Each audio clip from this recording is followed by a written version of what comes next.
mynews.studio. A megacity reclaims its air. A high-stakes ocean treaty reshapes global law.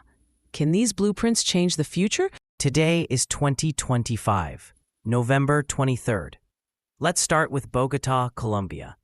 In just 7 years, the city cut air pollution by almost a quarter.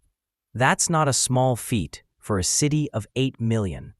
But how did they do it? They focused on mobility. Bogotá expanded its bike path network, added more than 80 kilometers of new cycling lanes, and invested nearly $20 billion in sustainable transit.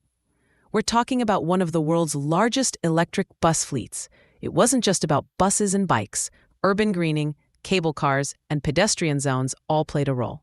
That's a lot of moving parts. How did they handle resistance from people used to cars? Community engagement was key. Residents weren't just passengers. They helped shape the policies. But scaling up meant working with other municipalities, adapting infrastructure, and negotiating with stakeholders who had different priorities. It's a lesson. Solutions need both top-down vision and local buy-in. So Bogotá's approach became a model for megacities worldwide. But let's shift to another winner, Brazil's ReGreen project. They're restoring the Atlantic forest, which was down to just 12% of its original size. The scale is huge. Absolutely. They're using artificial intelligence and satellite data to guide restoration. Millions of native trees planted, thousands of jobs created, wildlife corridors reconnected. The goal is to restore 15 million hectares by 2050. But it's not just about trees. Land rights, drought, and invasive species all complicated the work. Did technology solve those issues? Technology helped, but partnerships made the difference.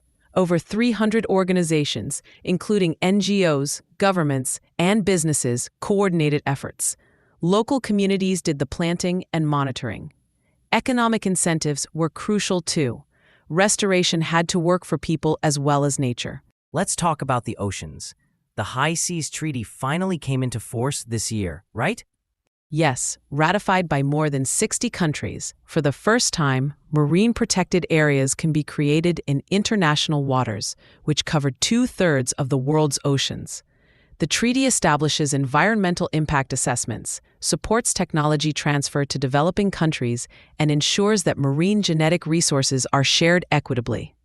That sounds like a legal and diplomatic challenge. How did they get so many countries on board? It took years of negotiation. Countries had to align national laws, agree on enforcement, and build trust around technology sharing. Scientific bodies, NGOs, and over 145 countries worked together. The result is a framework that closes gaps in ocean governance and aims to protect 30% of the ocean by 2030. The fashion industry usually gets less attention, but Lagos Fashion Week made the list for driving sustainable style in Africa.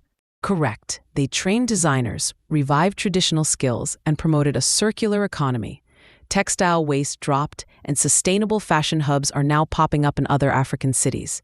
They've even started partnering with global brands. Then there's friendship in Bangladesh. What sets them apart? Their approach is holistic: mangrove restoration, floating hospitals, education, and disaster preparedness for river communities. They're tackling climate resilience from multiple angles, and their model is being studied in other vulnerable regions. What do all these projects have in common? Is there a pattern behind the success? Community engagement, whether it's urban mobility in Bogotá, forest restoration in Brazil, or marine governance in the high seas, involving local people and stakeholders made solutions stick. These aren't isolated wins. They're blueprints for others to adapt. So, the takeaway isn't just hope. It's practical, proven ideas. Can listeners apply these lessons in their own cities, businesses, or communities? Absolutely. The main lesson is that big change is possible when solutions fit local realities and engage people on the ground. Thanks for joining us as we explored how the Earthshot Prize 2025 winners are redefining environmental action.